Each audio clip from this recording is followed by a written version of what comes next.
Yan, dito tayo. Tahimik na tahimik siya. Ayun sa bahay. Ikot lang ako.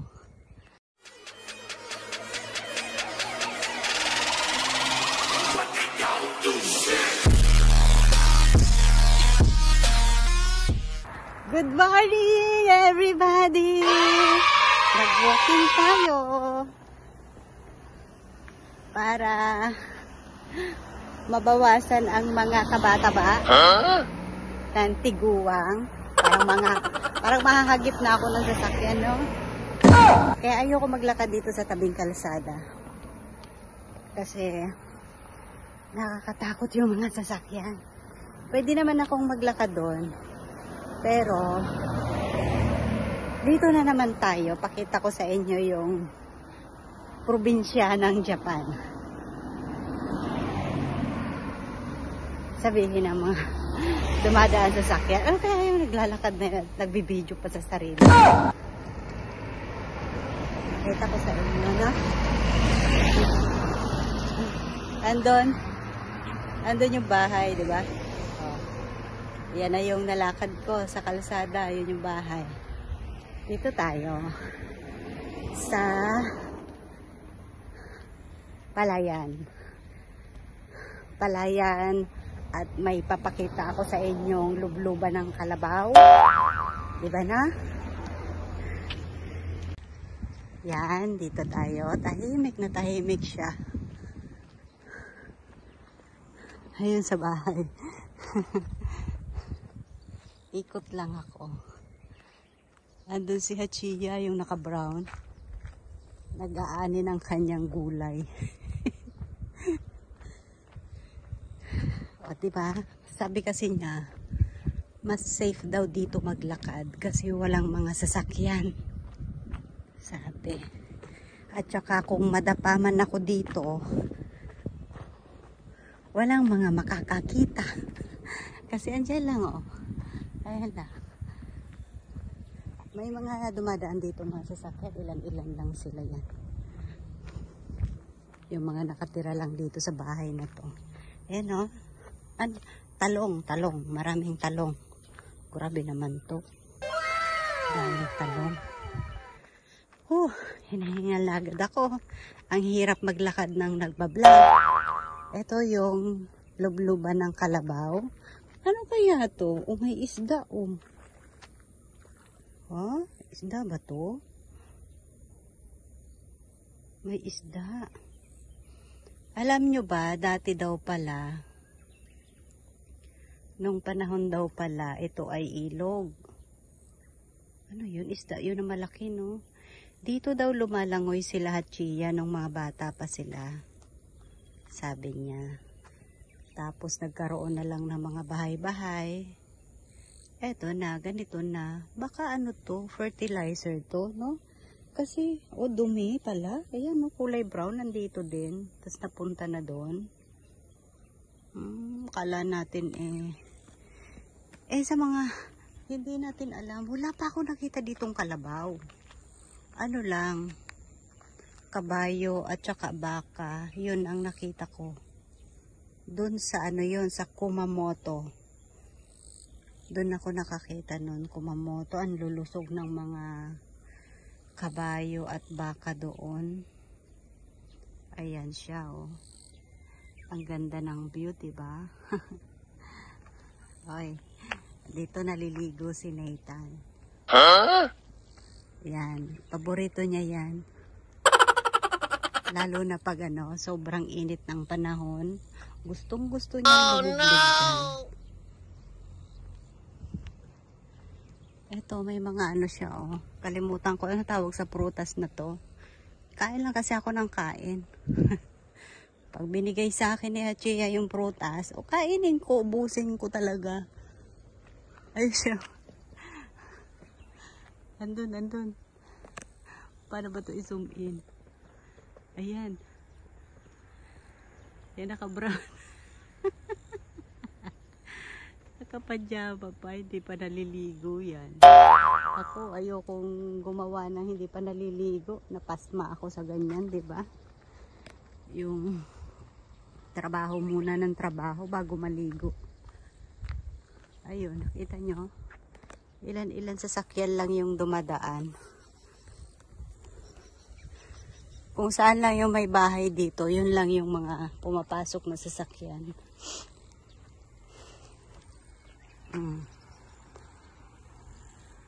Kaya dyan ako naglakad, yung doon. Yung kaming dalawa ni Taka papunta ng 7-Eleven. Ayan lang. Ewan ko ano tong mga to. Mga lalagyan siguro to ng palay, mga ganyan. Hindi naman siya nakakatakot.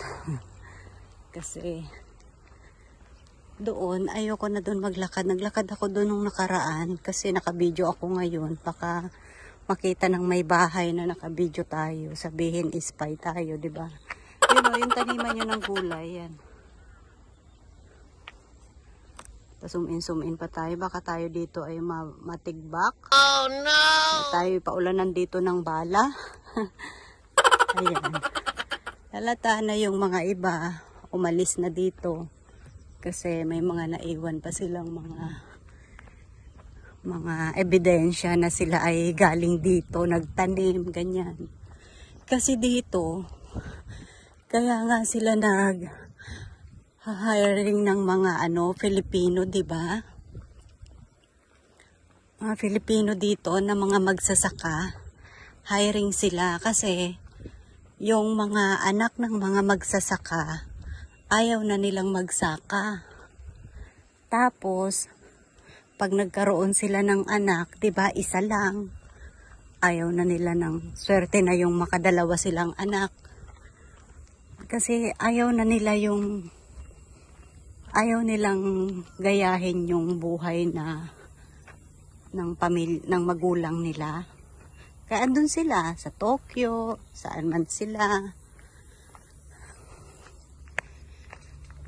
Sabi ni Hajiya, kaya nakikipag-meeting pa yan siya sa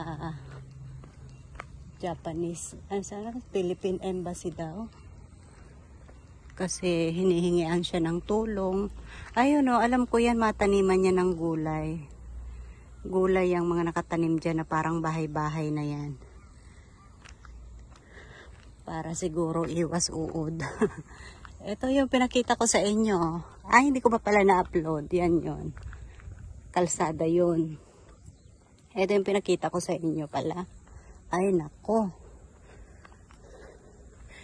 Kagabi, nag-dinner kami. Umuwi talaga si Hajiya kagabi. Nag-chat sa akin, nasa nasa airport na ng Okayama. Sobrang busy daw kasi yung pag-meeting niya. Kaya dire-diretso na siya, halos hindi na rin nag-asikaso ng cellphone. O, ayun lang, doon yung bahay. Oh. Dumating siya, 6 p.m. Pumunta kami sa Hachiya Yakiniku. Wala, holiday daw, special holiday daw dito. Kaya sarado yung Hachiya Yakiniku. Ito, may daanan pa oh. Pwede rin ako ditong umikot pala. Hindi pa ako dito nakaikot kasi hanggang doon ako. Tapos babalik na ako ulit.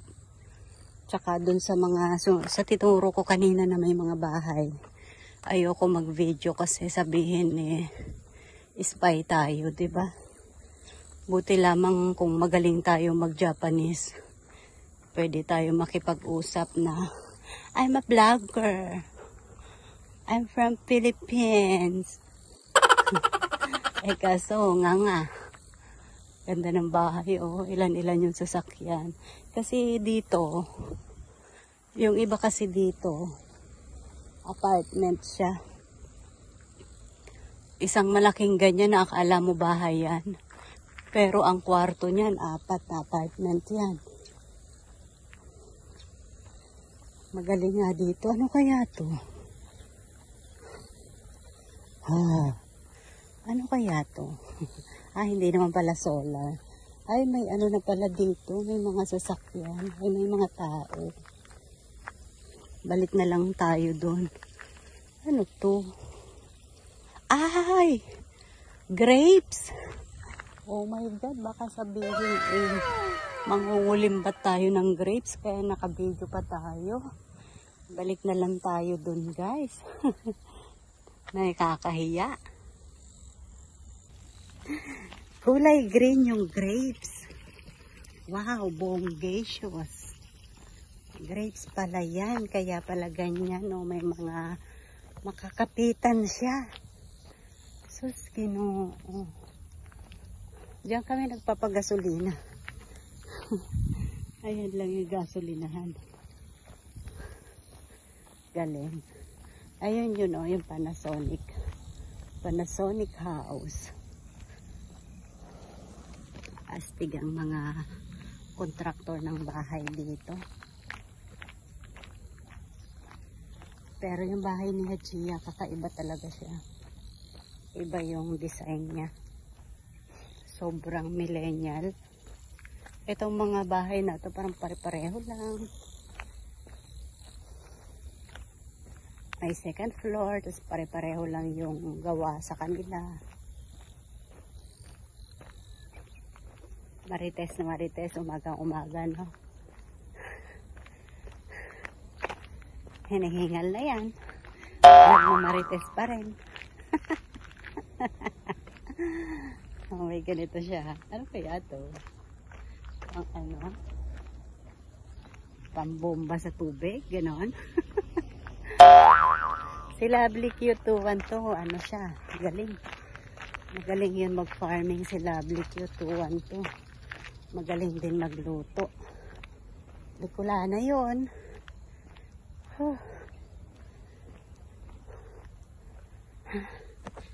Diba? Ang ganda ng kapaligiran, no? Sino naman di sisipagin dyan maglakad? Ayan, balik na tayo. Kasi andito na tayo sa dulo. Ayan, pakita ko sa inyo. Oh, yan.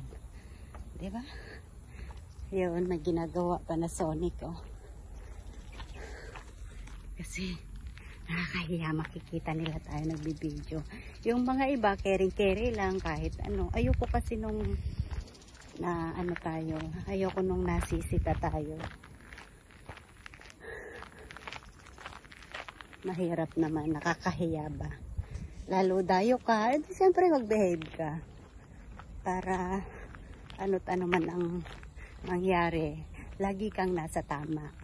Hindi yung magpapasaway ka. Dayo ka lang nga. Papasaway ka pa. Na? Pangit naman yung mga garapala na tayo. Laging sasabihin ng mga foreigner na, yan talaga mga Pilipino na yan. Ganito, ganyan, kahit saan dalhin. Maiingay. Ganun, di ba? Ay, naku. Kaya ako behave ako. Nagti 360 lang lagi yung mga mata ko. Kasi, magmasid pa. At mahiya. Para hindi tayo kainisan ng tao. Lumampas na yung tubig niya dito. Astig. Ha? Paakyat na to. Medyo paakyat kasi. Kaya mas mahingal. Nag-sunblock naman ako. Kasi para hindi tayo nangingiti masyado sa paglakad. Tapos na mag-ani ng kanyang pinaghirapan.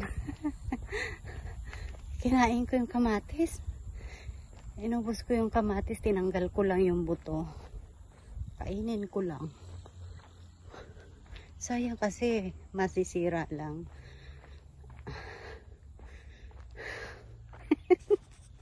Hingal na hingal na ako. Ay nako. Oh. Ayaw ko doon mag-vlog. Oh. Dito na lang tayo. At least nakalakad na tayo. Nakapaaraw. Tapos, mamayang hapon na naman ulit. Ayun, tira nyo ha. Ayan yung pabalik. Oh, may mga bahay doon. Pabalik na tayo. Kasi, hinihingal na agad ako. At least naka 30 minutes na tayong walking. 30 minutes sa umaga, 30 minutes sa hapon. Ang taas ng place ni hapon, oh. Taas ng lugar niya.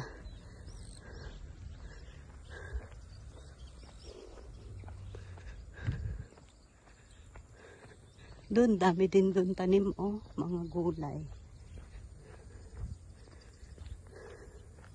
Ayan, may paagusan pa talaga siya ng tubig, oh, di ba?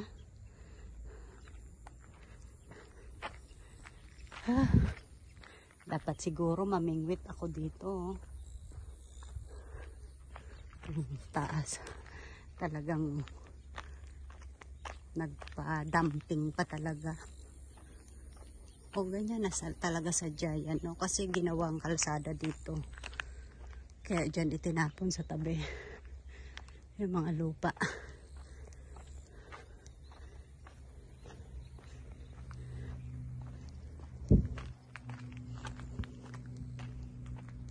Ito yung ano, hindi na pinalayas ni Hachia. Nakiusap daw yan sa nanay niyan.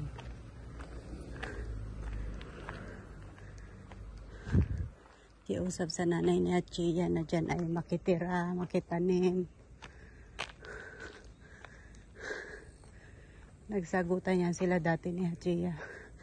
Takot na ako. Sige, ang hingi niya ng sorry. Pinayagan na lang din niya. Sabi ko, ya mo na. Hindi ka naman nagtatanim. Tsaka lagi naman siyang wala dito. Yes! Balik na tayo sa bahay.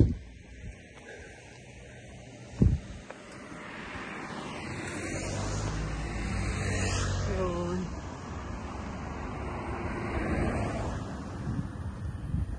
Ayan na tayo. Ganito lang kasi dati naglalakad ako ng 1 hour sa BF Homes.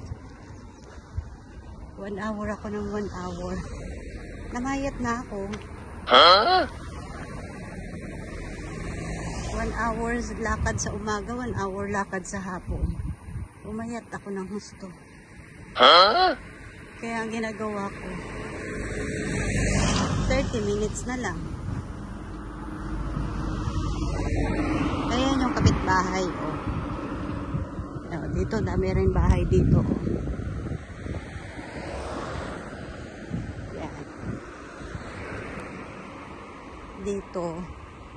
Dito sa line na to, puro kamag-anakan na ni Hachia.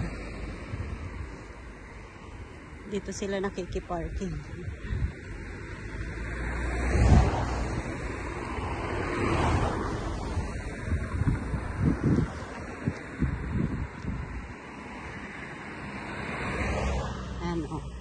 Ano? Alo manalo. Tumbi, ano? Tara na? Ayan.